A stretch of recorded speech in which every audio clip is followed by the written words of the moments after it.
In this video we're going to find out if a $50 gamepad can really hold its own against a $2,000 sim racing setup. I made a poll on the sim racing subreddit asking if sim racers minded if people use gamepads in their races. A resounding 70% said they didn't mind at all. So with the rise in popularity of using gamepads in sim racing games, I decided to see if gamepads could really hold their own against sim racing setups. So to make this test fair, I needed to pick a car that I hadn't driven before. I went with the above Assetto Corsa. I also needed to turn all the assists on for the gamepad run to simulate their driving conditions. And of course I picked the Loadcell for the track. So without further ado, let's get into the comparisons of gamepads and steering wheels. But before that, let me just take up 10 seconds of this video to ask you to like and subscribe. Only a tiny percentage of my viewers are actually subscribed, and it would mean a lot if you did. Alright, so here we are starting the lap side by side of both the gamepad on the left and the wheel on the right. Obviously I'm using third person for the gamepad to make it as realistic as possible.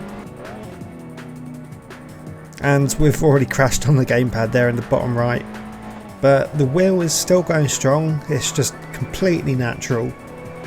But the controller isn't too far behind still, even after a minor bump.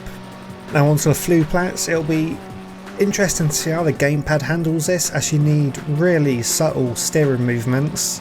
It looks good so far, but the overcorrection there just puts us onto the curb. Now up into Arduin Forest. Again with the wheel, it's just like second nature, to be honest. I'm still prone to making mistakes though, as this is a brand new car to me. That was pretty good, to be fair, couldn't get much better. Now on to the gamepad version, and almost lost it there over the crest. So again, more very subtle steering movements needed here, and we understeer like hell. Of course on a gamepad you only have 45 degrees steering, so it's quite hard. Now onto the biggest braking zone, we just oversteer into the curb. It's still pretty clean line though, it looks like we're out before the steering wheel. Now up to the carousel. It'll be interesting to see what happens here. The gamepad actually took quite a tighter line, and it looks like it actually entered the carousel sooner. Now this is the most tricky section on the track, and it's even harder on a gamepad. The camber changes just throw the car off. You need lots of corrective steering, as you can see on the right, and that is very hard to do on a gamepad, but it looks like I'm managing to do it fine here. Still not through it yet though. There's the most dangerous corner on the circuit coming up, and we took a bit too much curb there with the gamepad, but we're still going strong. Not using all the track, which I should be doing really, and again I just cannot stay away from these curbs. But overall we wasn't too slow through there. Now we are rapidly approaching the second and final carousel, and we put it onto the grass with the gamepad. Again, more corrective steering that just messed us up. It's really hard to correct on gamepads. The inputs are so limited, which is what I've found out. It makes it really hard to drive precisely, just like you do on a wheel. Now we're on the final few corners for the steering wheel lap. It's looking solid, nice clean driving. Final corner and across the line. There's a bit slow through there, but we managed to get through. Now for gamepad. Almost lost it there. Just managed to save it somehow though. You can see my thumb go mad on the joystick there.